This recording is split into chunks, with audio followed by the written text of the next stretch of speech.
look at some of the stunning scenery that we have witnessed over the course of the afternoon already. The first stop is, of course, the stunning Kontiolahti, and it's very traditional biathlon stadium. We're perched on the top of a hill above Lake Hurtiainen and about 15 kilometres north of the university city of Joensuu in the eastern region of Finland, Karelialia. The scenery truly beautiful, and as the evening well and truly draws in, it is time for the mixed relay. Plenty of Finnish flags flying high, as you would expect. The snow tumbling down now.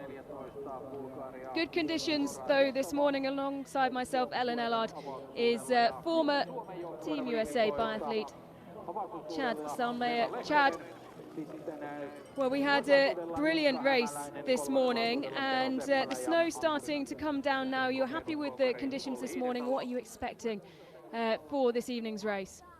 Well, with the snow comes a whole host of problems, and that starts with the ski testing and the preparation of the skis. If you're a wax technician, you're probably following all the trends in the weather, so it's not a total surprise that the snow is coming. It's still, you have to have a good idea of what skis you're going to use, and if the snow comes down, will it change the flex of the ski, and then will it change the structure? The structure meaning the cut pattern in the base and how it deals with moisture and new snow. Now, what they were skiing on earlier for the single mixed relay was like a snow cone, almost ice. Very fast, very little resistance. But the snow that you see coming down right at about 0 degrees Celsius, right at the freezing point, that is some slow stuff. That's going to slow things down, and it's going to create a lot of water on the base of the ski that you have to get off the ski. If you recall, the FIS and IBU banned fluorocarbon waxes just last year. That makes these conditions much more likely to be slow, even slower than these athletes were used to when they were using the fluorocarbon waxes, which are hydrophobic. So when you say, how is that going to affect it? It's going to affect everybody the same way. But the technicians are going to have an opportunity to get a leg up on their competition, but also it's an opportunity to screw up a little bit too and get beaten in that wax decision and those choices. So it throws a wrench into the competition for sure. Whereas I would say, the earlier session was roller ski fair, meaning like if they're all on roller skis, it's a very similar situation. But the snow always makes things a little more interesting. So the standout performers from the first session of the day were Sweden, taking back-to-back top spots in the first races of, now the last 2 seasons. What are you expecting from the teams today? And let's first go to Norway, who underperformed, Chad, in that first race of the day.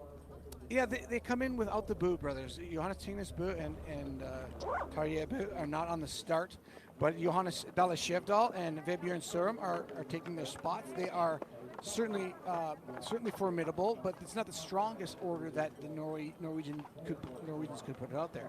But on the women's side, you have Caroline Notten, who is very solid on the shooting range, 86% shooter starting out from Norway, going up against Lou Jean Monod, 92% shooter, and Dorothea Veer, 89% shooter.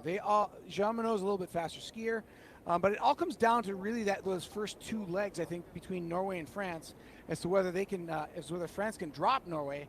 And if they do, then Norway's going to have to catch up on Eric Perrault and Emilie Jacquelin, and I think that's a pretty even load between Skjevdal and Sørum. So it's a good matchup both on the men's and women's side between France and Norway.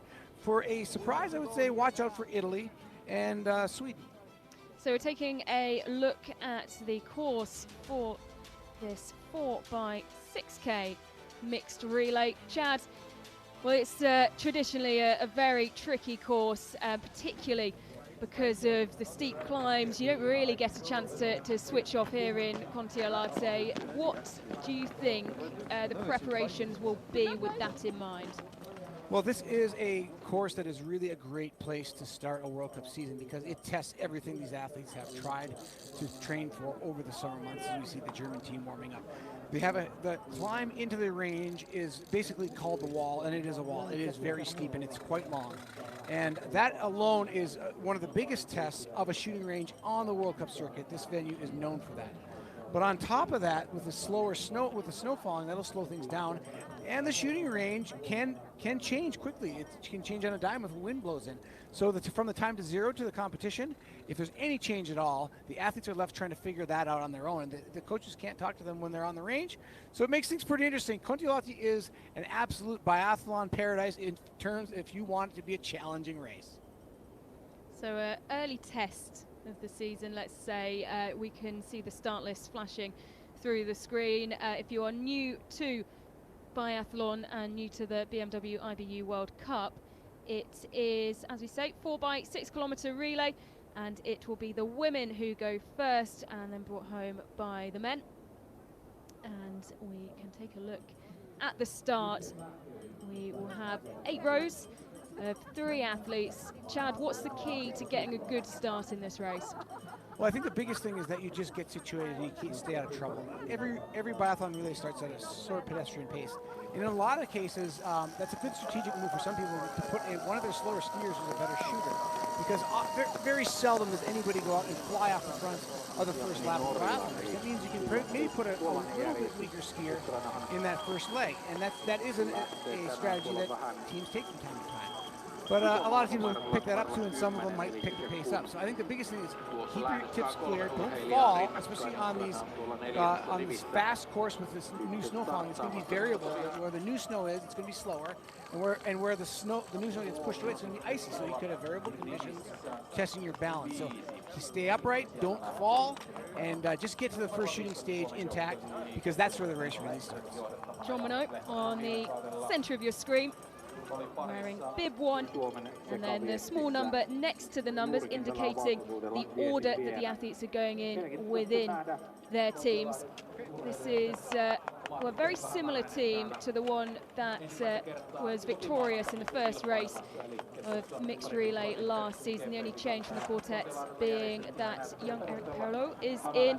Bjorn Maillet was just managed to hold on to second in the sprint, the single mixed relay earlier on today. There's a quick look at the Italian team led out by Dorothea Vela, such an experienced head, and leading out a very young quartet with 3 athletes after her, the oldest of which is 24.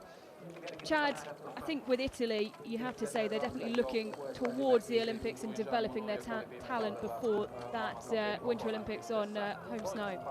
Absolutely. You look at the Germans, a mixture of experience and youth. But yeah, the Italian team is actually a very exciting team. Dorothea Vera clocks in at 34 years of age. Now, she is at least 10 years older than every one of the 3 athletes she's competing with, which is a good sign, both that they've held on to their veterans to teach the youngsters how to compete at the highest level.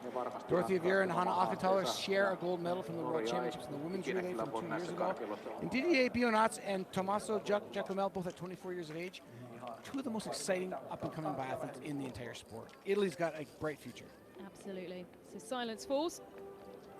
Moments away from getting underway in this second race of the day here at Kontiolahti. The athletes poised. We are ready to go.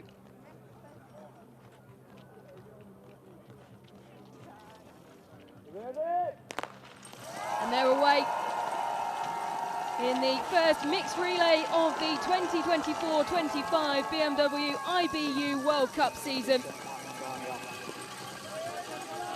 Interesting to watch, Alan. First of all, the snow falling on the camera lens tells everything you need to know about what it's like out there in the snow. It's wet, it's right around freezing. But more importantly, if you look at the tracks, the athletes in the front, when they lay down, they're stepping on this thin layer of new snow. It turns to almost a mirror as soon as they step on the snow. And that tells you it's slower to be at the front than it is to be at the back. If you can get on that glassy track that somebody's already skied over, you have a big advantage, over the leaders. And you can see the difference in, well, the temperature has obviously dropped. Darkness has fallen over the track. The first of 12 laps, and our first checkpoint will be the 1.2 kilometre mark. Chad, we've got a slight change in the course today, haven't we? In that after the first downhill, it's the second turn that's being used rather than the original 2 kilometre turn. The race director has said to allow for more fluent skiing in this race. Yeah, I think what was happening is the track was really fast, and they were coming into that turn too quickly, and were not able to maintain control. The snow has helped the organizers down a little bit. It's probably going to slow them down a little bit and make that turn, that original turn, probably more skiable. But just adding that little extra loop, that little extra, you see the difference right there. It's basically 15 meters further. It just allows them to check their speed before they hit that turn. No real problems there now, but that's a good, smart choice by the organizer. So run you through the bib numbers once again. France with 1, Norway 2, Italy 3, Sweden 4, Germany 5, Czechia wearing 6, Switzerland with 7 on their chests and bibs as we get the first splits through, and it is Anna Magnusson who is leading the way. Sweden obviously, of course, got off onto such a quick start as well in the single mixed. Still a huge group, but Sweden once again leading the way in this mixed relay through the first checkpoint. One thing you'll notice, you'll see on the wall the first time, and you're gonna see the wall very vividly here in a moment. That was not used in the single mixed relay earlier because it's just too far from the shooting range for that single mixed relay format with the 1 kilometer loops. But you'll see them sort of accordion up, and then I think you'll see some time gaps develop even in this first lap. This is one course where time gaps can possibly develop in the first lap just because of that wall. And there you see, look at the almost like lights in the background as they ski over that fresh snow, turning it into almost like a mirror where the ski has passed. And that's because the friction of the ski kind of creates a layer of water on that new snow. And then the ski has to deal with that water, and it slows down. It starts to suction. And so this is actually a good development from the organizing side in the fact that they were carrying so much speed on that fast man-made snow.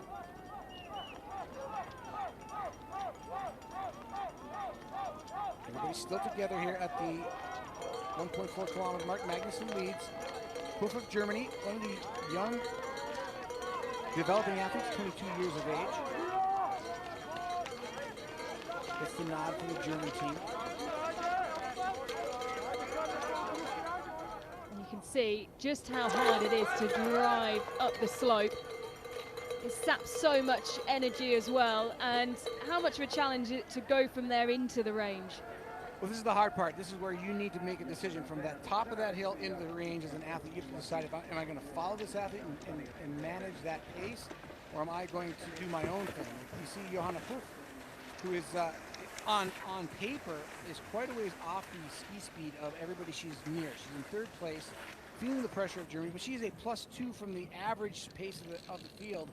And the French woman Lou Jean-Monod is 6 marks on the scale of speed. She's 6 marks faster. She's a -4 from the average speed of the field. So quite a distinct difference in their skiing ability. And it remains to be seen if Johanna Puff, who is a 93% shooter, maybe feels like she's fine under a higher heart rate and can risk that a little bit. But I'm a little skeptical that the German is pushing just a little too hard to hang with the Swede and the French in the first leg. It is for plenty. For, of course, the first time out in the Biathlon World Cup this season. But there were a few selection races and season openers before the athletes travelled over to Finland. As we're into the range for the first time. Jean-Monod Go ahead. leading the way, and you can see the wind has picked up considerably from this morning. This first shooting stage, they'll lay down on the point number of their bibs. So from here on out, they'll all file in based on where they are in the standings. Jean-Monod goes to 1 and so on. The one thing that you got to watch here is you see the snow on the mats. That can be very slippery to the elbows. You want to make sure that when you lay down, you're not sliding. And that's what kind of into the prone position right here. Now the mayhem of the relay start begins. Norway's 5 for 5, Italy's 5 for 5, clean, Dorothea Beer and Norton are clean, as is Jean-Monod. Sweden's perfect through Anna Magnusson, and Puff, the German, prove me wrong, perfect shooting for them. Sweden's clean, Switzerland, Austria, Czech Republic, all 5 for 5. So Carolina Norton, 29-year-old, out of the range first. Just under a second behind her is Lou Jean-Monod, second overall last season. Missed, though, 2 races because of illness. watching other athletes file out of the range. Italy in third, Germany in fourth. As you said, Chad, great shooting from the German. As we get a great view of Jean Monod. Nobody so far, through 19 teams, only one extra round has been used, so very solid shooting through the first shooting stage. First through 8 are clean on the range, 5 for 5. Then comes a bunch of teams with one extra round used each. The first team with more than that is 3, that is Moldova. And bid 17. And obviously those extra rounds, incredibly useful, but when you think about the time that it takes to load them in, can really be a double-edged sword. It is, and we talked about that a little bit on the single mixed relay. Quite a little less of an issue in the longer the distance gets. So this 6 kilometers is not a very long race. It's a 4-person race times 6 kilometers. So it's 24 kilometers. So if you just consider how condensed the single mixed relay is, then those extra rounds aren't quite as costless. They're less costly in this scenario than they were this morning, but still, it's not a freebie. It's just you're basically cutting the penalty loop time in half, and maybe staying out of the penalty loop entirely just because you have those 3 extra rounds. But if you use all 3 and then go to the loop, then you lost a chunk of time. And that's the whole field struggle. So we have a breakaway group of 5. Norway, France, Italy, Germany, and Sweden. There's Jean Monod, who historically is the fastest of this group in this field. I would expect her to push the pace a little bit on Dorothea Vier. Vier has not skied as fast as she has earlier in her career. Last year she saw a relatively drastic drop in speed, about a 2% drop in speed, which is pretty significant. But looking better here, you know, every year's a new year, and Vier now emerges at the front, just as I say that, and sort of starts pushing the pace. So maybe she's back to old Doro. Dorothea Vier, 3 bronze medals, 1 from each of the last 3 Olympic Games, and of course the Olympics heading to Italy in 2026. Leading a very young Italian team, but Hannah Ockenthaler was saying in the off-season that she has a really good relationship with Villa, and a lot of the young athletes, they go to her asking for advice, and she's always there to help and advise and answer questions to the best of her ability. She's such an asset as they go into an Olympic season to have amongst the squad. And Ellen, I think what's really interesting about Dorothea Vier is kind of her conundrum. She's 34 years of age in a sport that it helps be older because you have a training base, but the desire is really the issue. But here's an athlete from a small town in northern Italy who's one of the best in the sport in the history of her country, a 3-time world champion, but she's got only two relay medals, no individual medals at the Olympics, and the Olympic Games are coming to her hometown. How can you stop? And I think this is a really compelling sort of which side of the card do you play?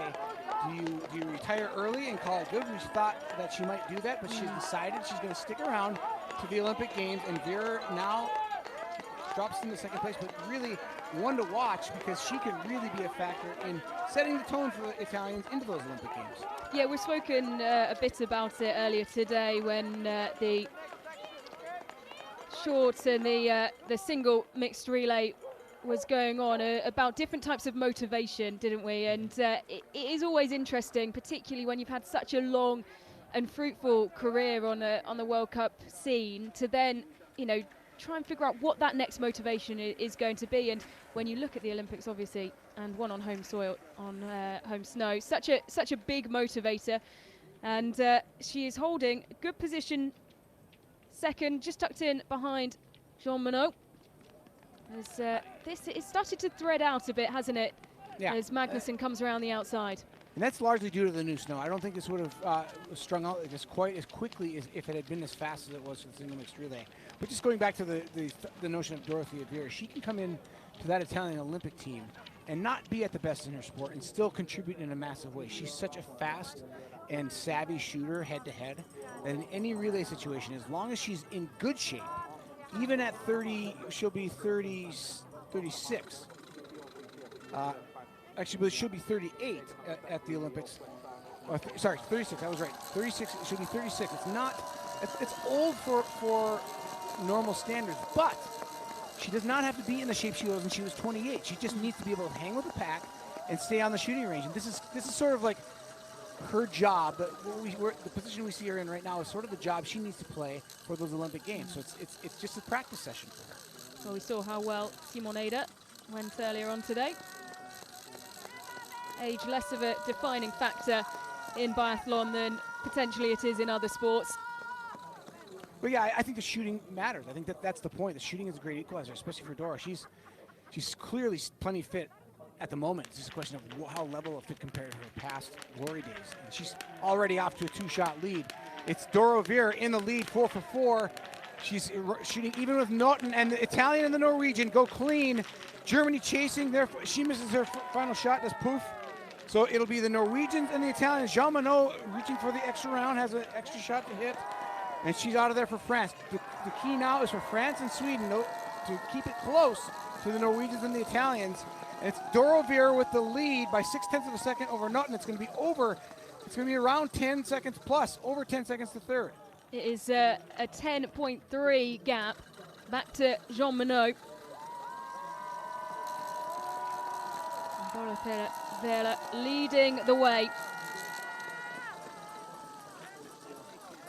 These athletes coming through now are those in 15th, 16th. As we stick with the action on the range. Yeah, this is a great example of why Italy needs to keep Dorothea Veer interested in the sport. You know, it's a motivation thing, because let's face it, training for this sport is not easy. It's a lot of time. You know, you start to get into your 30s and you start thinking about, you know, your future, and do you want to keep roller skiing every day? Do you want to go out in the rain and the snow? Because I remember Gunde Svan, the great Norwegian or great Swedish skier back in the 80s, said you have to train when it's raining nails, and that's the truth. And Dora knows that, even though she is a fixture on Instagram and very fashionable, but she knows that you have to be tough in this sport, even if you are primped for the cameras. She is tough as nails to the core, and she's leading this World Cup. You have to be. So we have two leading. It's Italy ahead of Norway, and then the gap that Jean Monod is trying to close. When they left the range, it was just over 10 seconds. Well, now we're going to get a real look at how Dorothea Veer's training has gone, because Carolina Naughton is not the ultimate test. She's not the fastest cross-country skier from Norway that they could put her up against, but it's a like test. It's two skiers that Naughton was faster than Veer last season, and now Veer can prove and show us all what she's done over the summer. If Naughton can get past her, we know that maybe Veer still has some fitness to ease into. She's done that in the past. She's come into the seasons a little bit out of shape and raced herself into shape.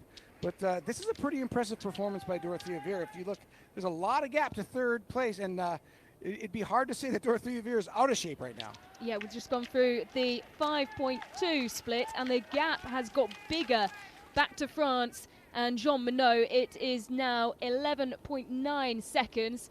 Anna Magnusson slightly falling off the back of Jean Monod as well. She's down 12.7 in fourth, but the gap is opening. Yeah, and this is what biathlon wants to see. We want to see a fully fit Dorothea Veer contending for the highest spots in the World Cup, because she is just a great personality. She's so good for the sport, and she's fun to watch when she's at her best.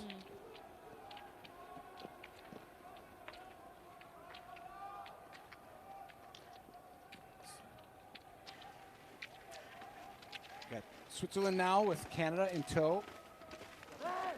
Go further back in the field. Back to our leaders, fighting their way through conditions. That was a tough climb. And another thing, Chad, we spoke about it earlier, if Dorothea Veer can perform here, that will give her a lot of confidence going into the rest of the season, as it's now Naughton who just edges into the lead, but there's nothing between them. It's just based on the course they've decided to take on the track. Yeah, Vera's doing a great job. I was interested to see what Vera had in this first leg. It's always the first race of the season. You're always, as a fan and as a commentator, you're always trying to ascertain and sort of see how people stack up against each other. And Naughton was 3% faster per kilometer, 3 seconds faster per kilometer on average than Dorothea Vera last season. And they're staying, they're even right now. And in fact, I would say Vera has probably looked the better of the two in this first lap. Well, the noise as they come up the slope, the support is excellent. And Norton now opening a slight advantage on Vera. So this brings us to the conundrum for Italy as to who goes second. They're going to go with Hanna Ockenthaler, who is the slowest compared to the field. She's on paper the slowest skier of the quartet today compared to the men's and women's fields, but she is still a very solid shooter. Ockenthaler, 81%, is the second best shooter on the team. The two young men that she'll tag off to Didier Bianats and Tommaso Giacomel are very fast skiers, but a good 5 to 8% worse on the shooting range than the young Hanna Ockenthaler, 23 years of age. But Hanna's father, of course, the U.S. Biathlon team head coach, so she's grown up in a family of biathletes. It is interesting, though, because she doesn't always cite her father as the inspiration. She says that first off it was because her friends were doing it, and then she thought, oh, my dad's doing it as well, so I might as well. But she's such a great talker, and when we talk about people who have big aspirations and motivations, she is certainly one of those. So Hanna Ockenthaler preparing to take over for Italy. A reminder, they are wearing bib number 3. This is Norway handing over. Tondervold making her way out onto the circuit for Norway. And this is it's a tough matchup, isn't it, for Ockenthaler? It is, yeah, this is going to be tough. Ingrid Tendervold, one of the fastest skiers on the circuit against Ockenthaler, who really has to stay within herself. So I would say at this point, if it had been if the snow hadn't fallen, it would have been a much better situation for Ockenthaler to follow because it just takes less effort. But as the snow continues to fall, it makes it tougher on the skiers who are categorically weaker and just don't have the physiology to match the superstars of the sport. And I would say Tendervold at this point in her career is a superstar on the skis. Oh, absolutely. There was a lovely shot there of the chaos of the exchange. And it quietens down again as that central pack fly through.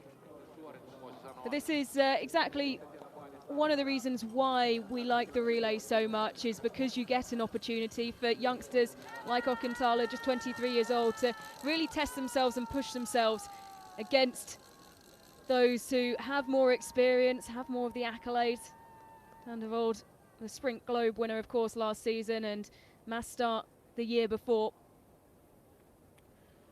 Looking at the course times, Anna Magnusson, if you take the shooting out, Anna Magnusson of Sweden was skiing the fastest of that total course time by only 0.3 faster than Caroline Naughton. So Naughton fastest on the skis, and the third fastest on the skis taking the shooting out is Dorothea Vera. Sometimes she drops a little bit because her shooting is so fast, but just taking out the shooting entirely, Vera showing she's in good shape, just 0.8 of a second off the speed of Magnusson. 0.5 of a second slower than Naughton. So to me, this is sort of a nice to have, a positive sign that Dorothea Vera is back to play at the front of the field this winter. So our first splits for our second leg. This is the 7.2 kilometre mark. Good landmark, Tendervold leading the way by 10.6 seconds. The gap has already opened up to. Yeah, and Hanna Ockenthaler has allowed Elvira Öberg pass for Sweden. So Sweden now in second, Italy dropped to third. Again, if you think about the time that you can lose on the shooting range, Ellen, the key for Ockenthaler is to just keep it close and hit all of her targets. That's her way of succeeding. And that's a hard thing to do when there's all these stimuli around you telling you, go with them, I got to stay near the front. But Ockenthaler is doing exactly what she needs to do. She doesn't have the speed of Tendervold. And 10 seconds, losing 7 seconds to her in the first kilometer is a lot of time. But there's a lot more time to be lost if she misses her shots. Yeah, she's not an athlete who gets ahead of herself too much either. She said that she wants to win individual competitions, but sees that very much as a long-term goal and has cited 2026 for when she's going to make her arrival. Kontiolahti at the back of that group in the blue suit with the white shoulders. This is Tannervold now. This is the wall. If you hadn't figured it out yet, that is the wall. And if you consider that the camera makes things look flatter, this is an awfully steep hill. I'm tensing my own legs just watching them. I'm very glad we're in the commentary booth and not out on the skis today, particularly as the snow continues to drop down. And I say it's the wall. It's also a wall of noise. The support here, very well placed. A lot of fans have decided this is where their athletes will need them most. And they've trekked out to this part of the course and well received by those making their way up the wall. Justine Boucher is nearly the fastest skier of all. She kind of sets the stats for the ski speed in the sport, and she is now chasing from behind. She was at the exchange. The French team was 15 seconds back of Norway. Let's see where they are now at the last time check at 7.4 kilometers at 12. So she's made 3 seconds on Tannervold, has Brysa Boucher, and there's Kontiolahti. And I think this is a smart move. Kontiolahti hasn't lost. She's not out of the race. She hasn't lost a ton of time. She's lost. She was 3 seconds back, and now she's 13 back. She's given up 10 seconds in the loop, and that's easily made. If she shoots clean with no extra rounds, she's likely to move past some of the people who have passed her in the shooting range.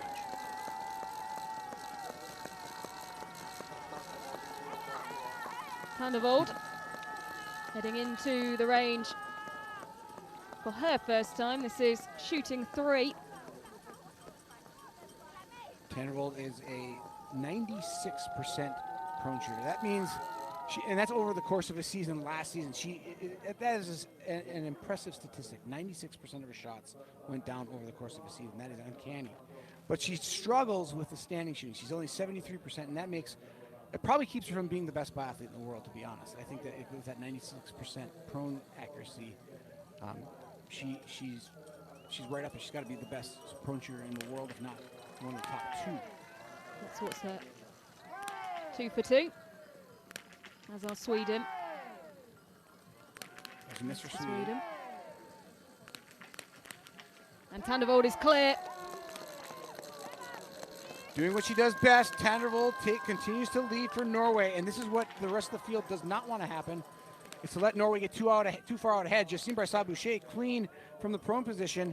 She is also she's a 82% shooter, both prone and standing. So Brysa Boucher is a sort of a stable performer on the shooting range. No big difference between the 2 techniques. So now Brysa Boucher chasing from 7.5 seconds back. And that is a surmountable lead for Brysa Boucher, but Tannervold and Brysa Boucher are nearly equal on ski speed, with a slight nod to Brysa Boucher in that category. Brysa Boucher, top 5 skier in the World Cup last season. And of course, the Mass Start Globe winner enjoys these competitions where you're flooding in at the same time. And there's that real-time head-to-head aspect. So the trailing teams now, top 10. It's 48 seconds still to 8th place. It's still fairly tight. For where we are in the race, there's still almost 3/4 of the event to unfold yet. Anybody within that time frame is certainly still capable of being on the podium by the finish. Here we look at Tannervold, the left-handed shooter, and she passes with flying colors, her first test of this World Cup season.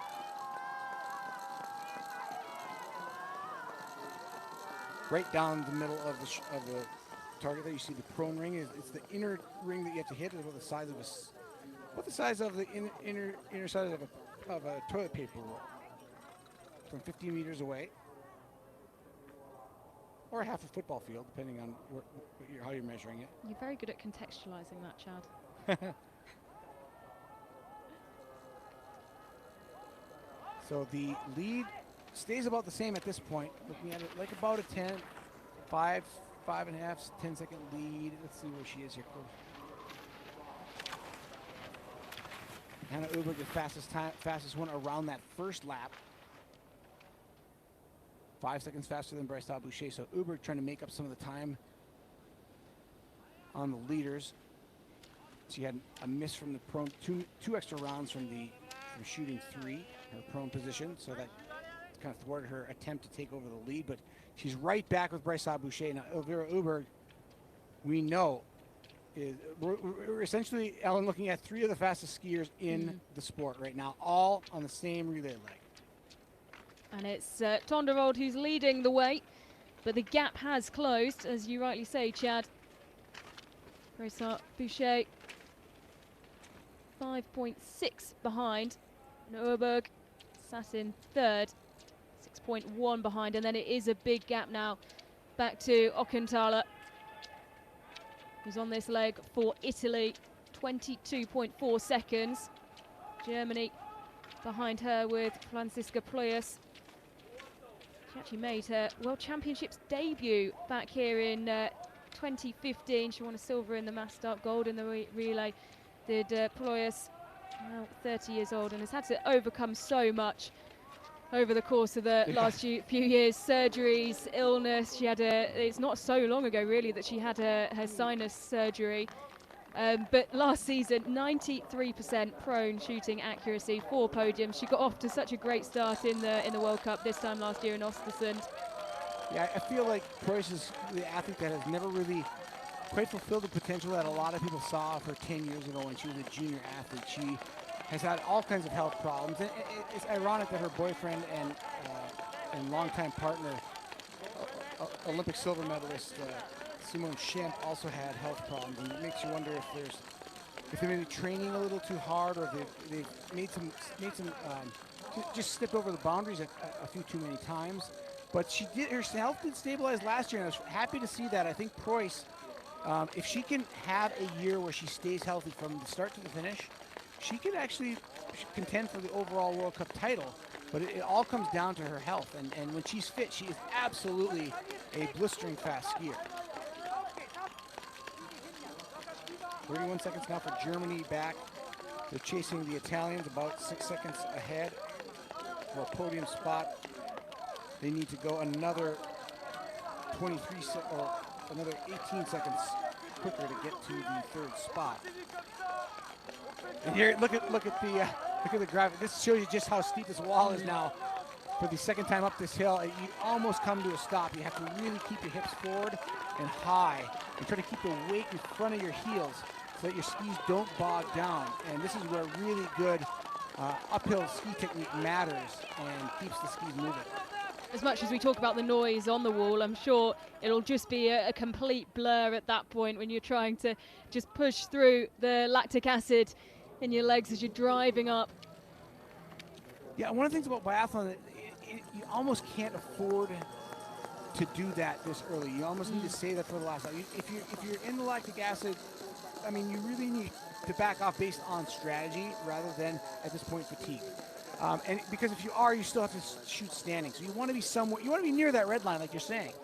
But unlike a triathlete or a track and field runner, you really can't manage the dexterity necessary to shoot if you're already pushing the point of high lactate. You absolutely need to push that lactate high in the last loop, though. You're dead on there.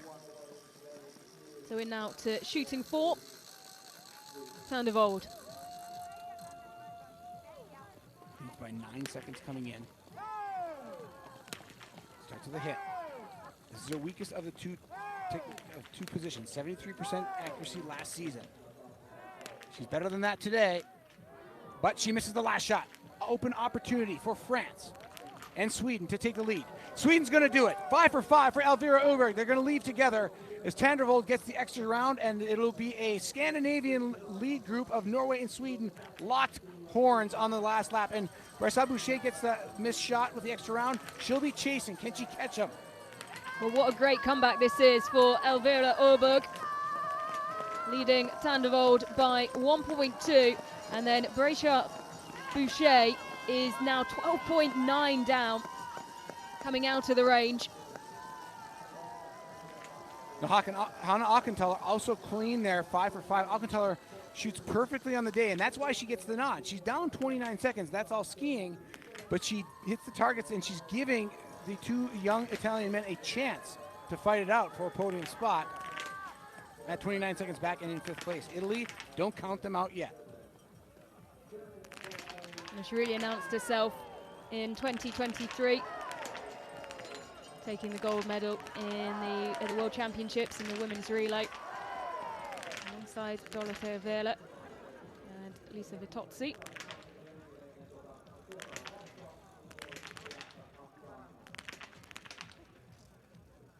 Struggle is real now as these athletes who have been trying to keep the pace. Now you can see a lot of missed shots. Switzerland is going to the penalty loop at least twice, 2 red dots. So when the white turns red and filled in, that means at the penalty loop. And both Estonia and Switzerland will be in the loop. Finland goes clean, 5 for 5. No missed targets there from that last standing shoot. But you can see how that fatigue and that trying to chase and keep up affects the shooting on that final stage for these athletes. And things can kind of be almost like a Yahtzee roll of the dice as to who comes out in that situation faster. Yeah, there's a big gap that's opened up between 5th and 6th. Auchenthaler in 5th. And then it's the team from Ukraine in 6th, Belgium 7th, Poland in 8th.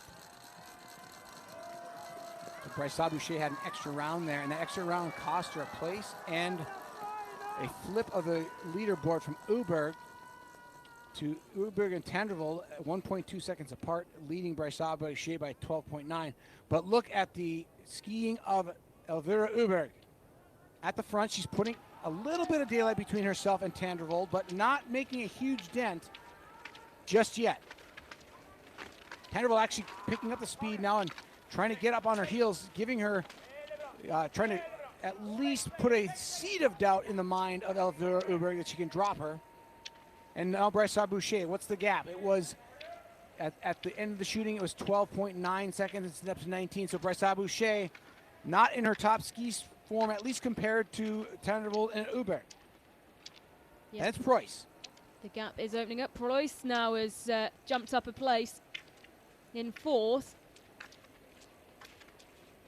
Is around 12 seconds behind, though. Bryce Boucher. Preuss left the shooting range 26.5 back, so she's losing time too. She's at 32.7 back now. But still Germany not out of reach, though. No, all these teams, I think Italy down to 43 seconds back, they still have a shot at the podium as they come to the end of the first 2 women's legs. They'll tag off to the men. For Sweden, it'll be Jesper Nelin, the 32-year-old veteran who is a solid skier, -3 on his ski speed. He's not as fast as Ponsaloma, who goes last, but he's also very experienced, has a Olympic gold medal in his drawer at home in the relay from 2018. And you don't think of gold medals, Olympic gold medals, when you think of Jesper Nelin, but little known fact, he was one of those athletes that he was actually the glue that kept that relay together back in Pyeongchang, that the Swedes so dramatically took that gold medal in the men's relay. And I remember the head coach Wolfgang Pickler at the time, was tears in his eyes, and Jesper Nelin really delivered on that day, and he's got a gold medal in his drawer at home. Oh, there's a gap. Look at the gap now. Uber giving her teammate Jesper Nelin every second she can over the very strong skiing Johannes Dahle-Skjevdal. In fact, Dahle-Skjevdal is one of the only athletes able to keep pace with Johannes Tingus Bø when he's at his best, which he was for part of the season last year, and he left his impression, finishing 3rd overall in the World Cup standings after a couple of really tough years. In fact, Dahle-Skjevdal didn't even make the 22 Olympic team. He missed his training so much, clearly overtrained, and had to come back. But oftentimes when you overtrain, if you give yourself the recovery, you can come back stronger than ever, and Dahle-Skjevdal has done that. He'll get to take the Norwegians out in this 3rd leg and try to chase down Jesper Nelin. Ellard, who showed good form in the season opening races, winning the sprint in the selection race, and she's driving towards the exchange. Van der Vold, you can see the gap there. Van der Vold, though, will, as Chad rightly says, be handing over to Dale Shevdal, who really is built for this kind of competition. Really driven athlete, loves the head-to-head aspect. 12 kilometers down, 12 to go, and on to the men now. And this would be a huge day for Sweden if they could take both the single mixed relay and the mixed relay. It would be, I wouldn't have either of them down to win either of the events. No, I think definitely earlier this afternoon that was the big surprise of the day. Sweden with a new team. It was the first time that pair of Sebastian Samuelsson and Ella Halvorsen had come together in a single mixed relay pairing. As France now hand over. This is a good quartet. I really thought France would be in the lead at this point, and maybe Norway chasing just from the shooting percentages. But the fact that at the second exchange, Sweden by 6 seconds over Norway, it's not terribly surprising, as Anna Magnussen's very solid. Elvira Uberg, it all came down to whether she was in good shape. She's proven that she is, as she put time on Tandervold. And then, so really for Sweden, it comes down, the X factor for Sweden today is really Jesper Nelin skiing and Martin Ponsiluoma's shooting. Because Ponsiluoma is a fast skier. His dad, an Olympic cross-country skier in his own right. And Ponsiluoma, the world champion in the sprint competition 2 years ago. Ponsiluoma will go last. But Nelin now is going to feel the heat from Johannes Dale Shevdal, and he already is. And you can see Shevdal, big, powerful strokes. He's a great glider. He gets his body weight in a really good place. And even as the conditions change like they are right now, you can see Dale Shevdal finds the way to apply the pressure to the track, even if it's slower, and keep his skis gliding just a little further than your average athlete. So it's 5.8 was the gap, and now it's 1.8. So he's fought back a whole 4 seconds. Has Johannes Dale Shevdal. Just look at the difference in the ski speed. The fitness is clear, but the power that Shevdal is putting compared to Nelin, Shevdal is still in a speed technique in the V2, pushing off each leg, where Nelin is dropping to a climbing technique, kind of downshifting. Shevdal staying in the higher gear, pushing a higher power output, and he just looks superior to Nelin, which is not surprising.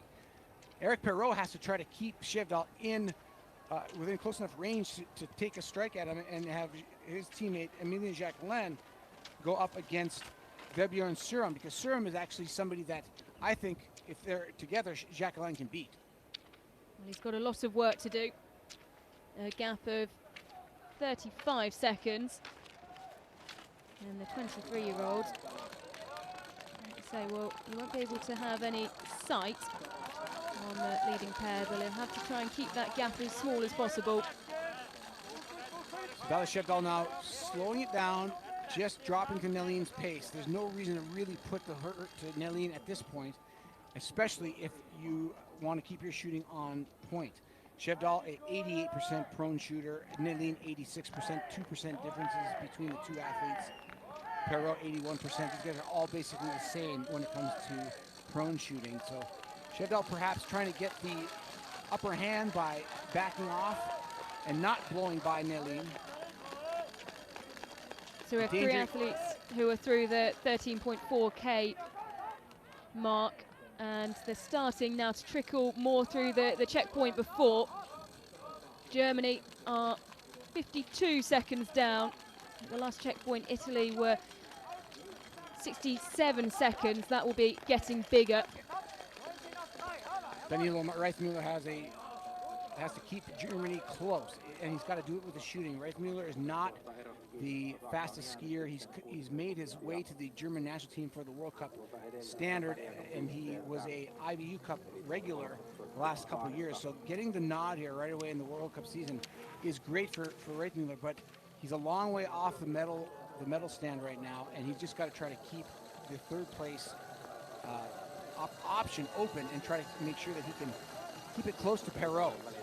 Yeah, this is only his 9th start. He was ranked 6th last season in the IBU Cup. Germany's glory days, they're almost unbeatable. It's still a very popular sport, but in a lot of ways, France has kind of turned biathlon into their national sport in the winter months, when that was off the efforts of Martin Fourcade. They have a summer festival now in France and NC that is huge, and has huge support, and fans come out, and you'll see World Cup 3 in Villers-Bernard. French are biathlon crazy, but at the front of the field now, Jesper Nelin, it starts with 2 hits. Dale Shevdal taking his time, not getting too worried about the fact that Nelin is clean. And Nelin goes 5 for 5. Miss for Shevdal. A little bit of daylight now for the Swedes. Well, inspired potentially by his teammates' performances earlier on today. Nelin going clean. And now we wait. What will the gap be? Dale Shevdal gets the extra round, taking his time, though not fast or reckless shooting by any means by any of these athletes. They're all nobody really going for it as far as shooting fast and risking it. Perot happy to stay clean and just take his time. Here's Riethmüller now trying to keep the Germans in contention. Dale Shevdal 15.6 behind. Nelin, the Swedish team, looking to make it 2 from 2 atop the podium on the first day of the new BMW IBU World Cup season. Unfortunately for Danilo Riethmüller, this is giving away too much time. If you look at the gap to Perot, he can't make up that time on the course. He's got to make it up on the shooting range, and Perot was clean, and Danilo Riethmüller will drop the Germans back further. Here's the Italian Didier Bionats trying to get the Italians up the order too, but that miss is going to keep him out of the running. They're already a minute 12 back, so I don't think the Italians can recover from this. Too much time lost in the second leg, and they've got to be almost perfect in the shooting for Italy to be in this, and they've already missed. It looks like Italians have missed. I think that was the first misses actually that they've had, and they can't afford to have those misses because the ski speed's just not there. No, they're over 30 seconds down. Yeah, they're clean. Italy's clean. Yeah. That was the first 2 misses. Bionats was the first 2 misses of the night for Italy.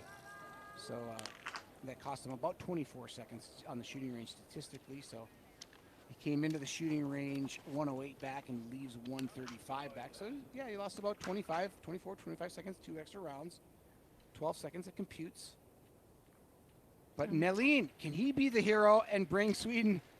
If he can give his teammate in the last leg, Martin Ponsiluoma, a lead over Vebjørn Sørum of Norway, there's a very good chance Sweden sweeps this first day of competition. And that would be a huge headline for the world of biathlon.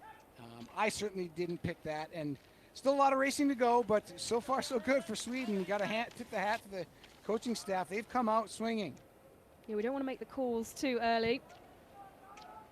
Oh no, this sport is great. Yeah, this sport is great at turning people like you and me into first guessing, putting us into first guess purgatory. It's just the kind of sport that that'll set your predictions right on its ear.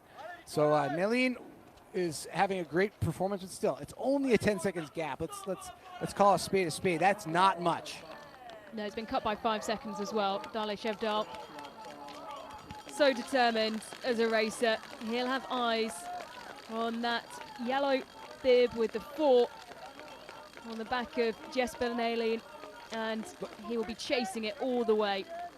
You can see in that wide shot with both skiers in the picture, just the slight quicker tempo of Shevdal. Every push he's gliding a little bit further, plus his rate of cycle rate on his ski technique is a little bit quicker, just a slight tick quicker than Nelin, and that is just all power. And it's oxygen transport. You need to apply that power, you need the oxygen to do it. Shevdal is a bigger engine owns a bigger engine than Jesper Nelin, but Nelin is a superb biathlete.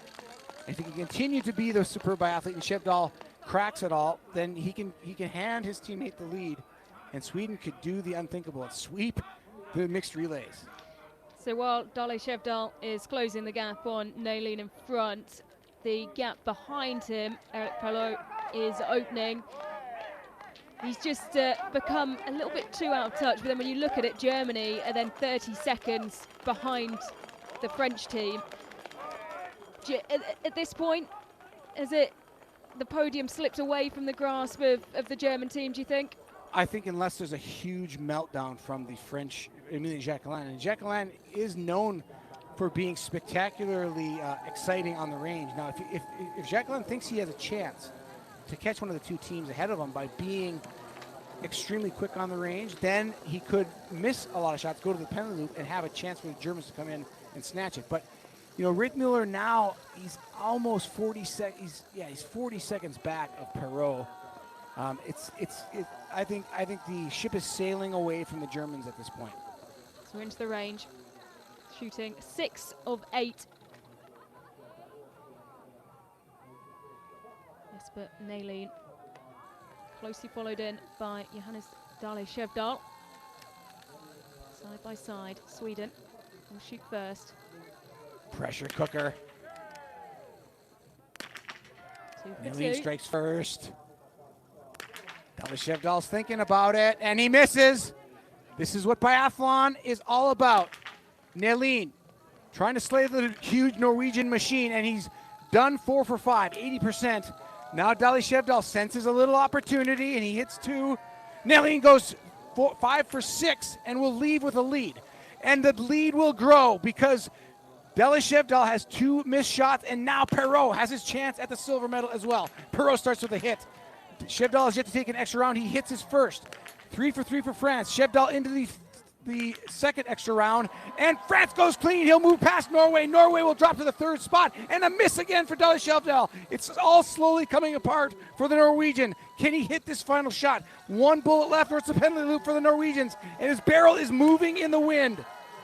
He gets it, avoids an absolute disaster, but has dropped from the lead to 3rd. And now the Norwegians have their work cut out for them because the next lap for the Swedes is the world champion, Martin Ponsiluoma. Well, you have to say the big winner from that is not Eric Perot, it is Jesper Nalin, who is now 21 seconds up on the Frenchman. But it was excellent shooting, you have to say, from the Frenchman, who was potentially drawing on what was going on beside him as it all fell apart for Dale Shevdal. Oh, absolutely. You can tell when you do the sport of biathlon, you start to know the people you're competing against. And I can tell you, Eric Perot knew the door was open when he came in and saw black shots against white shots on the Norwegians' target, that he could play with the Norwegians' mind, and this is exactly what he did. He came in and mowed him down. But he doesn't have an easy task. He's only got 12 seconds on Dale Shevdal over the last 2 kilometers, and that is an amount of time that Dale Shevdal can close on Perot. Well, issues there for Germany as well. Things go from bad to worse. Penalty loop for Germany, and that is not the day they were looking for, as Rittmüller goes back to the drawing board and will likely let one of these teams pass him unless they also end up in the penalty loop. Bionats, 2 more misses for him, so the Italians' perfect shooting ends with Bionats, and he's got 4 misses already. Well, but here is the shooting of Dale Shevdal. Look at it. He's thinking about it. He's almost jumping on the trigger. The barrel moving. He gets that shot, but you can see his hold isn't terribly great. The fact that he's putting these down with all that barrel movement is a good sign that his trigger control is great. He's actually pulling the trigger well. But I think the nerves and the fatigue was just setting in, that he was thinking about just a little too much. 17.2 kilometer checkpoint, and Jesper Nalin all by himself. You know that power we were talking about, the Dale Shevdal last lap? Doesn't matter now. He's back there. Dale Shevdal's 30 seconds back, and that is the beauty of this sport, is that a guy like Jesper Nalin, who would never have a chance in a cross-country ski race against a guy like Dale Shevdal, has 30 seconds on him and has his team in the lead. Well, he's got just under 30 seconds. It's now dropped to 26.6, and Dale Shevdal is right on the back of Eric Perlot.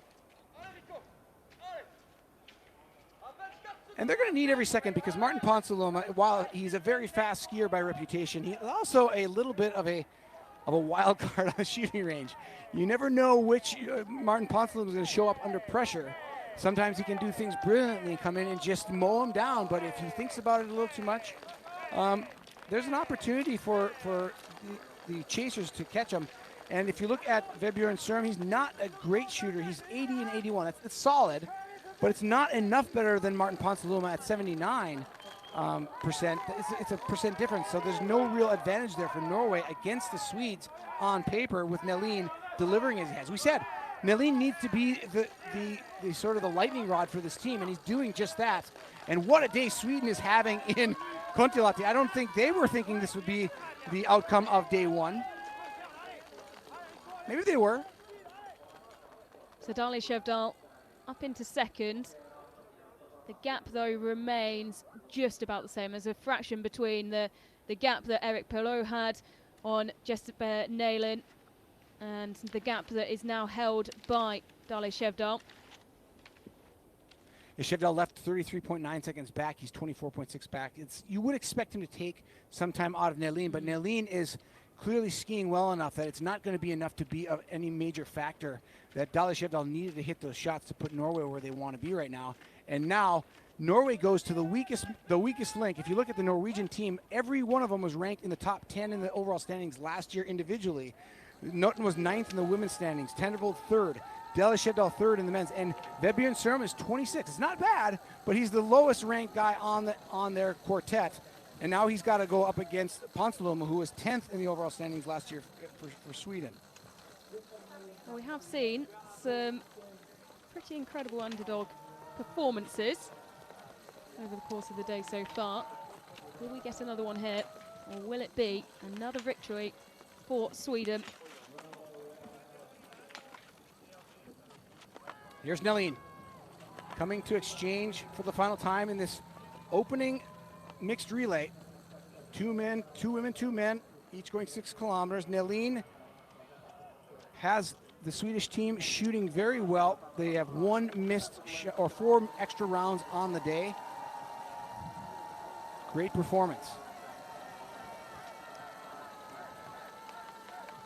And you can see the gap as Dali Shevdal comes in to hand over. There's a brilliant perspective of just how big the gap is and what the distance is. Just 16 seconds now. He ate up almost half of that gap that he gave the Swedes. And Ponsiluoma now has to make sure that he stays clear of Sørum. And now the French in the mix as well as Emilien Jacquelin, who is a very fast skier, and he's incredibly prolific or incredibly exciting to watch when he's on. But he is on, it seems like, less and less as his career goes on. He's, as a young athlete, he kind of was a little bit of a phenomenon, and as he didn't have a lot of expectations for himself, he kind of took a style of biathlon that was maybe a little bit aggressive and maybe a little bit kind of devil-may-care on the shooting range, and it worked for a while until it quit working. And then he found himself mid-career kind of trying to address that style of biathlon, and I don't think he's really fully recovered from that sort of on-again, off-again, that herky-jerky performance of being phenomenal when he's on, but being really pretty disastrous on other days. So, I'm still waiting to see Jacquelin come back and be that exciting athlete that he was when he was in his early 20s. Ponsiluoma. Snow gets heavier once again. Yeah, Ponsiluoma, just fun to watch in that technique, in that style technique. The speed techniques, Ponsiluoma, he gets his weight in such a great place. Gets his hip in front of his heel and keeps his body momentum and all the inertia working for him. Such a great, relaxed skier. I would say Ponsiluoma probably technically the best of the Swedes, well, definitely the best technical skier of the Swedes, but maybe the best technical skier outside of Norway in the world for the sport of biathlon. Vebjørn Sørum is 10.1 behind. Sørum at 88 and 81, 88 prone, 81 standing. Jacquelin now through the checkpoint, 22.2. Sørum has been on the podium twice individually in his career. He's had 2 third-place finishes, both of them coming last season. One in the mass start in Antolz and sprint in Östersund. So hard to get on the Norwegian team as it is. And Sørum at 26 years of age, still relatively young. Certainly one of the depth skiers on the Norwegian team, but somebody who can certainly develop into one of the stars if he can hold together. He's got Ponsiluoma in his sights, but he knows that Ponsiluoma is very fast, and Jacquelin is coming for Sørum as well. As they make their way up the wall. The crowd starting to dissipate on this side of the course, make their way round to the finish. And we could be in for a spectacular finish here. At 19.4 kilometers, Jacquelin the fastest guy by 10 seconds to that point in this last leg. He's made 10 seconds on Ponsiluoma. That tells me that Jacquelin is kind of throwing caution to the wind, and Ponsiluoma is skiing very much under control, I think, to make sure that his prone shots go down. The one thing standing in the way of a win here today in Sweden is really just that man in your picture, where his mind goes and where his confidence stays from here to every shot and pull on the trigger with his trigger finger.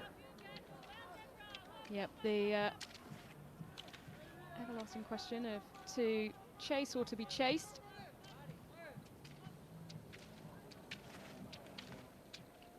And as you can tell by my tone, I'm not entirely sure Ponsiluoma will pull it off. He certainly has done spectacular things, and he's certainly blown these situations. It's about 50-50. But we're about to get our answer because he's approaching the penultimate shooting of the day. It's Ponsiluoma by himself. He's got an 8.5 second lead at the last time check. Let's see if that grows at all. It's actually shrinking. Sørum making another second on Ponsiluoma into the shooting range. Jacquelin coming now as well. He's at 15 seconds back. Is Jacquelin at the exchange? He was 27 seconds back. So Jacquelin has skied himself back into this race. Still a 3-team battle. Make no mistake about it. Ponsiluoma, very deliberate breathing. Starts with a hit. Oh. Missed by Norway.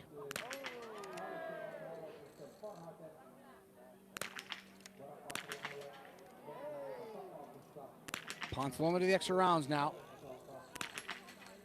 2 misses France, apiece. France with an opportunity here. Can Jacquelin mow them down? He's 3 for 3. 4 for 4. We're gonna see another switch of the lead. France moves past Sweden and Norway as the two Scandinavian athletes battle each other mentally. Jacquelin sneaks the win or in the lead from the 2 Scandinavian teams, and it's France 1, and then Norway, Sweden chasing. You're going to be about 8-9 seconds back now. Yep, 9 seconds back. Just how important will that penultimate shoot be when we come to the finish line? Jacquelin, who refound his love for the sport last season. He says he thinks of what his younger self would feel and how proud he'd be of his career. See the shooting of Ponsiluoma in the lead. I think just not enough flow. There's a big miss. That is when you miss that far out of the. You saw it at 3 o'clock. When you miss halfway between the prone ring and the standing ring, that is absolutely jumping on the trigger. Another one way outside. That's all mental. There's nothing technical wrong with that. That is jumping on the trigger, and Ponsiluoma just didn't let the practice flow, and he misses again. Puts himself nearly in the penalty loop. And meanwhile, Jacquelin comes in and he finds that zen you need for biathlon and that is all the difference. It's just a state of mind and getting to a place that you've trained your body and mind to go. And the snow is getting heavier and heavier. We're into the closing stages. If you're leading in this situation, the track is filling with snow, and you're actually kind of paving it for the 2 skiers behind you, and that's a distinct disadvantage. So we haven't really really grabbed onto that notion, but these two guys have a much faster track than Emilien Jacquelin does down that hill, and that can give probably 2-3 seconds just on that downhill alone. So fast approaching the 21.2 kilometre mark. It is France with a big white 1 on their chest, who are into the lead. It's been a long time in this race since we've said that. Yeah, just looking back at the time checks at the first exchange. The first exchange was France was back in 3rd place, 15 seconds back. At exchange 2, they were still in 3rd, but 35 back. At exchange 3, they were 27.9 seconds back, and now just in one lap, Jacquelin erased that 27.9 second gap and has them up on the rest of the field by double digits. Yeah, the last time that France were leading the way was back at 3.4.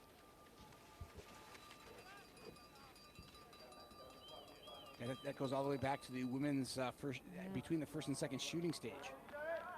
And that was Lou Jean Monod.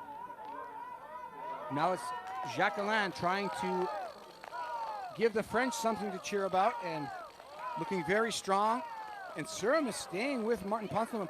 Martin Ponceloma left the shooting range what appeared to me moving pretty quickly, but now he looks a little bit labored, and I'm kind of wondering if Ponceloma is really feeling it today, maybe having a little bit off day on the skis. Surum's certainly able to stay with him, not having any problem doing that. They've lost 5 seconds to Jacquelin in the last time check, just 0.2 of a kilometer. And Jacquelin moving a lot better up the wall than Ponceloma and Surum. Final shoot of this mixed relay. Jacquelin gets to measure his effort as he's got nobody in front of him that he's chasing, just the chasers from behind. His shooting percentage is a solid 75%, not great. One of the lower percentages among the best biathletes. Surum 81, Ponceloma 80. So a 5% disadvantage to the man in the lead statistically last season. You imagine the focus will be on the battle behind. We'll see how they emerge from the range. Here's Philipp Horn now getting the nod for Germany, but he's 2 minutes 13 seconds back. Huge gap to 4th and 5th now. It's just a battle between the Central European nations of Germany and Italy. They've done this battle several times in the past, but it is the Frenchman, Emilien Jacquelin, trying to carry the hopes and expectations of the French team into this 2024-2025 season, and Jacquelin is in control, but as we've seen in the past, he can fall out of control very easily. Into the range for one final time. A wipe of the brow.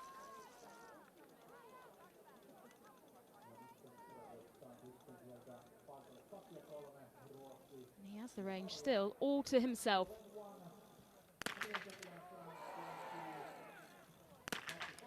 No real need to do anything crazy, but there's a miss.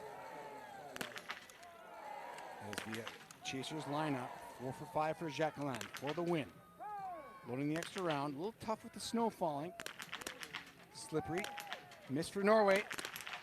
Slow to the start for Sweden. Ponceloma could get in to race for the win if he can go clean and quickly. He's 4 for 4. Can he chase the Frenchman for the win? Ponceloma's clean. He's going to guarantee second place for Sweden. But the bigger question is, does he have what it takes to chase down Jacquelin? And Surum, with an extra round, will chase from about another 10 seconds back. It's going to be tight, though, into the final loop.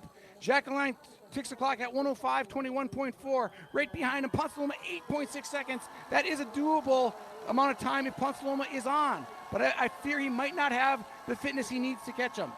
Ponceloma is going to have to fight and fight incredibly hard if he's to close that 8.6 second gap. You can see him looking up, taking those glances. He knows what he has to do, but he also has to be cautious from behind. At this point, you just know it's not going to be fun. There's nothing fun about this. This is going to hurt. There's no more shooting left. These athletes are very good at knowing their red line and not going over it. But now you know. The proposition is you've got 2 kilometers of pain, about 5 minutes to try to get to the line first over Jacqueline. Now, Jacqueline is a very good sprinter. However, Ponsaloma is statistically a faster skier. But it's where they can apply the speed. So even if Ponsaloma can catch Jacqueline, if Jacqueline has any dexterity left, he should have the finishing touch to put Ponsaloma away in a sprint finish. Well, our first race of the 24-25 BMW IBU World Cup season, we had a photo finish. It wasn't for first place, it was for second and third. Could we be in for another photo finish with our final race of the day? It doesn't look like Ponsaloma's making up the gap very obviously. As Jacqueline comes down to the turn, they've got to head back up the wall. The wall is going to decide everything, and we're going to see at the 23.2 kilometer mark just what kind of damage the Swede has done, if any, to Jacqueline's lead. Sørum doing a great job of keeping Norway in it, but Norway never comes anywhere to get third. Now, they struggled earlier today as well in the single mixed relay. So Jacqueline comes through 23.2 kilometers at 107.28.7, and then the time back has already come and gone for Martin Ponsaloma. He's losing time. France is in position to take the win as Ponsaloma loses 5. Looks like from the shooting range, he's lost 5 seconds already, or 3 seconds to Jacqueline. Well, we know this will be the podium. Jacqueline, it's his to lose for France. But what will the other 2 positions be? Sweden currently in second. But the gap has closed very quickly. Yeah, Ponsaloma actually looks like he's losing time. He's losing time. He's lost 2 seconds to Vebjørn Sørum of Norway. So Ponsaloma not in any certainty of bringing the silver medal home. And there goes Sørum on the right of your screen. Norway making the move past Sørum, almost pinching himself. Am I going past the sprint world champion? Indeed you are, Vebjørn. And you've got a gap on him now. Ponsaloma clearly not in the best shape in this first race of the season, and he is less struggling and looking at the silver medal ski away. I can see him gasping for air. And it's such a statement to launch an attack on the wall. It's damning when it comes to the mental side of things, when you look up and you see someone go past you. And Sørum is making such a charge that Jacqueline had better take note. He's got him by about 4 or 5 seconds, but there's enough time there that if Sørum can launch one more attack, if he's got anything left after the wall, which he may not, he could take the win here, but he is closing the gap on Jacqueline. Sørum with a chance still to win. He's got his eyes up. He is driving towards the French athlete who leads the way. A desperate effort to close the gap and take the victory for Norway.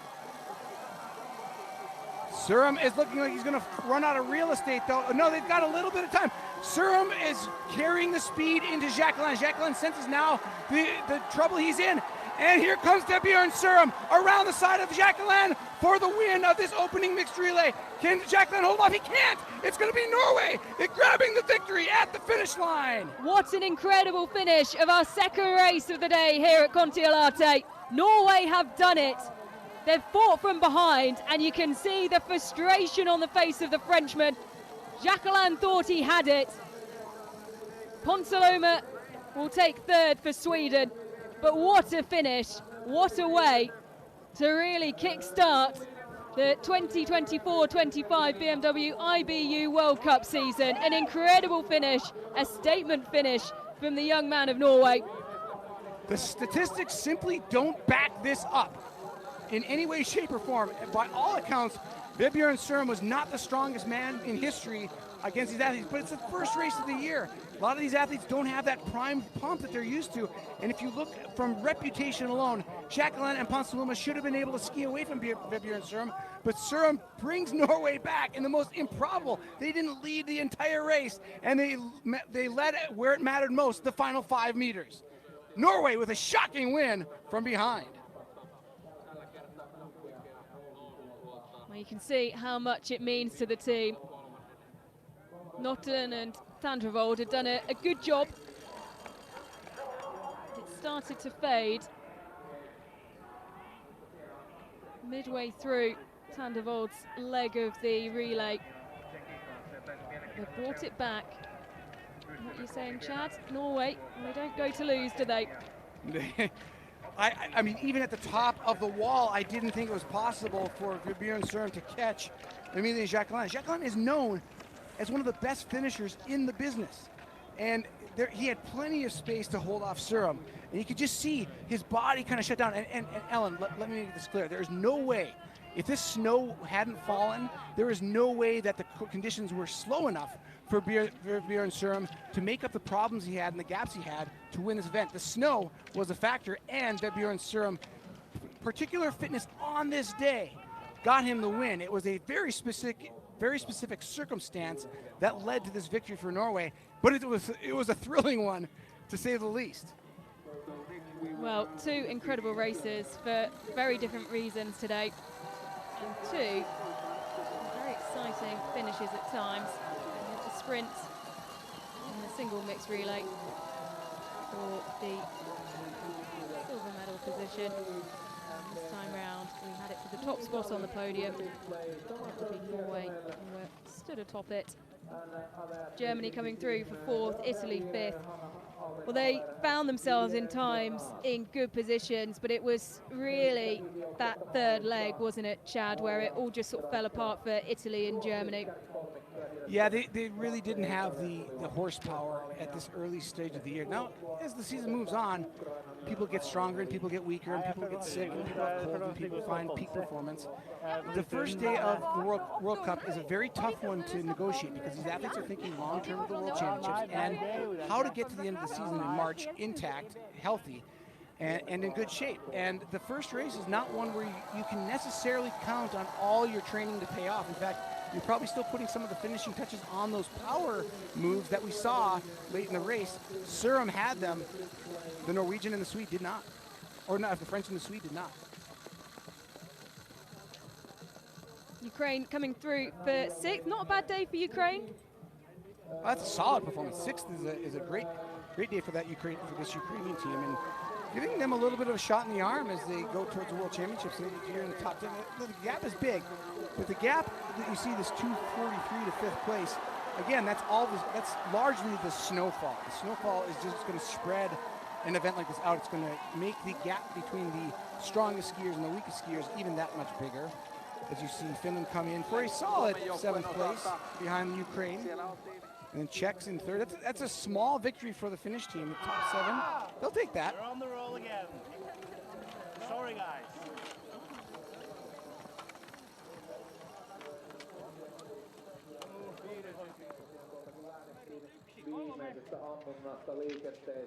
So Chad, I know we were talking before the race and you were doing some calculations. You've got some very specific mathematics for your predictions for the day. How did they compare to what we've just seen? I had Norway, I had France, Norway, Sweden as my top 3. And the strongest skiers of these quartets was clearly the French. They had the best ski speed, and this is all based off last year's statistics. So there's a lot of ifs in this theory, but they had the fastest ski speed. The Swedes were 2nd, the Norwegians 3rd. But the shooting was almost identical. The statistics of the quartets. Norway has a 0.5 point percentage average over the French, and the Swedes had a full percentage off the Norwegians. So the Norwegians come in with the strongest shooting performance of that group, but that really probably wasn't the X factor. I think if you think about who overperformed compared to their statistics, then you need to look no further than Bjorn Surum. That was a clear production for him today. And really, I mean, everybody has a part in a victory, but there are critical moments in a victory that have to transpire in that setting. And Bjorn Surum's was that performance today. It was the defining performance, much like the Swede in the first race for the women. Yeah. I was about to say, it's very similar, isn't it, to Ellard in that it's those defining performances and those ones that potentially we weren't expecting that have really left a mark on the day.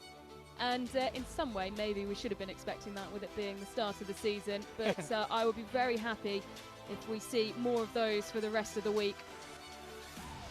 We have to expect that Bjorn Surum, he's a little bit bigger name than the Swede for the women, and I think that he was a little bit more predictable. But I didn't see that coming. All the way up to the climb. I mean, we went to the wall, and I thought, well, this is the order they're going to finish in. They're going to finish France 1, Sweden 2, Norway 3, and it just shows you what a great sport this is. You know, it often comes down to the shooting range, but it often doesn't. I mean, the shooting mattered, but it wasn't the defining element of the way this played out. It was Bjorn Surum having a spectacular final loop. And one thing we have to say is that the ski technicians have to be given a little bit of a nod of approval as well. That in order for Surum to get in that new snow, you see his tracks out in that all-new snow. They clearly had a good read on the weather conditions, the Norwegian Wax Techs did, because they gave him the skis for Bjorn Surum to get past Jacqueline in those final meters and all that new snow. It really is a science, isn't it? Much like your prediction mathematics, being able to predict the weather as much, but be able to read the weather and adapt that. It's more of a science that maybe the casual viewer would give credit for. Oh, absolutely, and it takes a lot of on-site studying. You need to actually be testing all the way.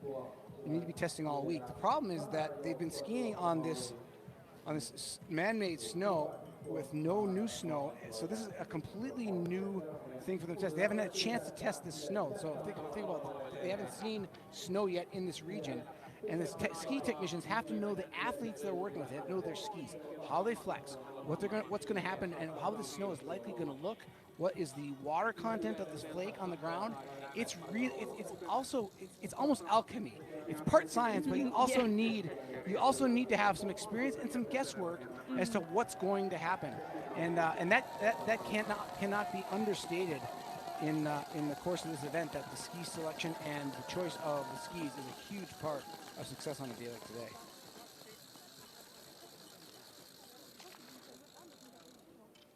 Canada crossing the line. There were 24 teams on the start, but looks like more than a handful. Looks like we've got about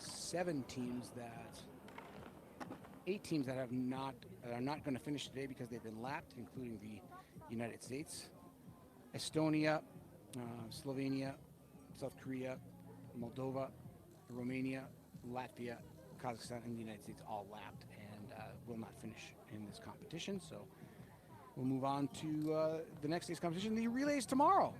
Absolutely. We are starting with 2 days of relays. What does that add to, or how beneficial is that for these athletes who have had a long summer off? We said it earlier, 258 days. I say off, I mean training, obviously in the summer conditions mostly. That really challenging time where you probably see a lot of people off on their holidays and they're having to work hard over summer. How beneficial is it to start with the relays? You know, I was a little surprised when I saw the starting order that you'd have a mixed relay followed by a relay. But the thing I like about it, for me, if I put my coach's hat on and coaching biathlon, it gives the athletes a chance to sort of lean on each other into the season, as opposed to like making it all about the individual stars. And we saw that happen in the mixed relay, in both of these relays, that we've seen people who are not really stood out on the World Cup play outsized roles in the opening stories of this World Cup season. And that is a great way for a season to start for any team and any sport for that matter. I mean, we expected something from the final leg that we didn't get, and that makes the sport very interesting. I think that's what makes biathlon so darn compelling. And the relay gives us that opportunity to make it more about the sport and about the team than about the individual and the individual stars. Because the individual stars get their moment in the sun plenty. So another day tomorrow relays, I love it. I think it's great. I think it's a great way to start the season, and it actually kind of takes the pressure down on those individuals and makes it more about just finding your rhythm for your team.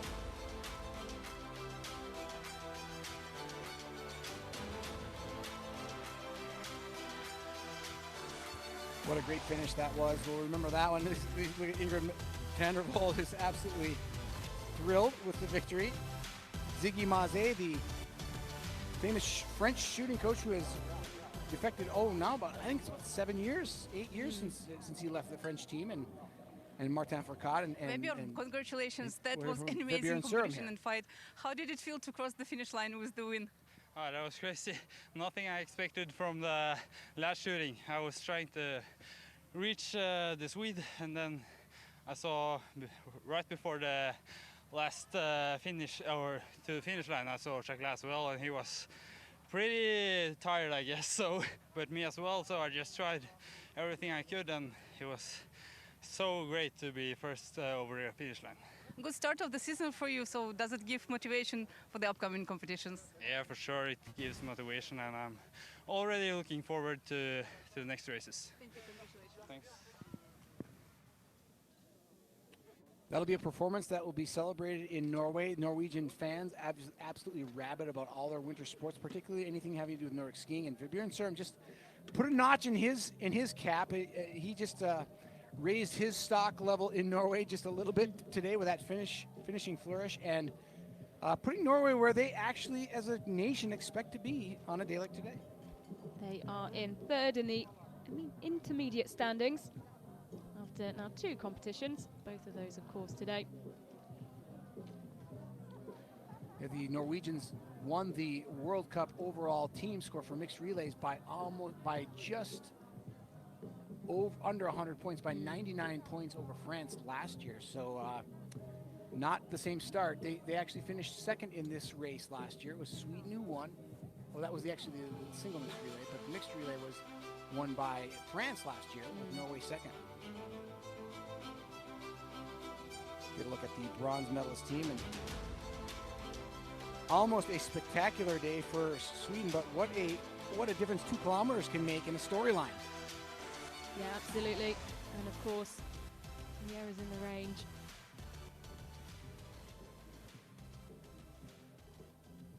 But France, as you say, couldn't do it 2 years in a row. It is Norway who we wait to see stand atop the podium.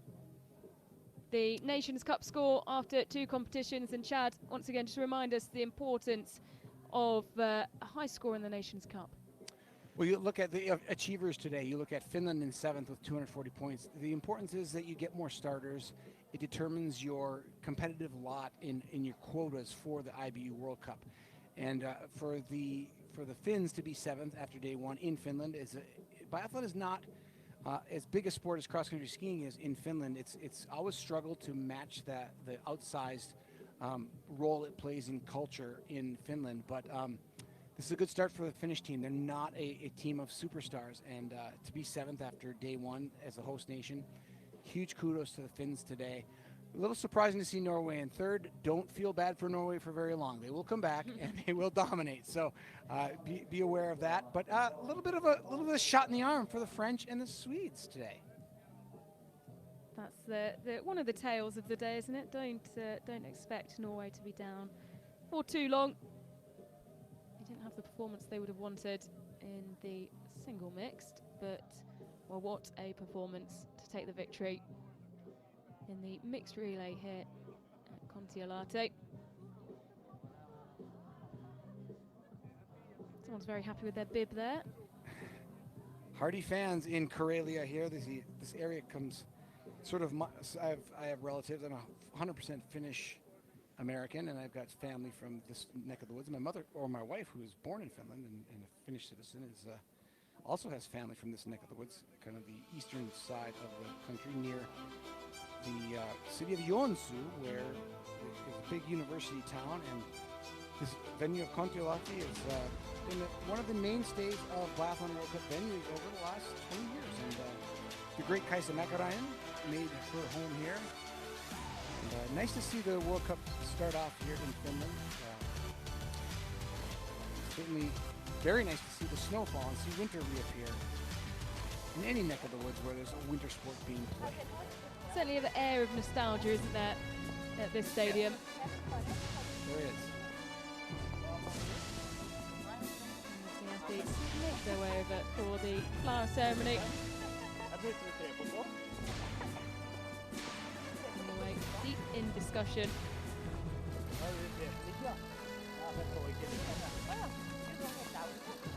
Their first win of the 25 World Cup. It wasn't going to take very long, was it?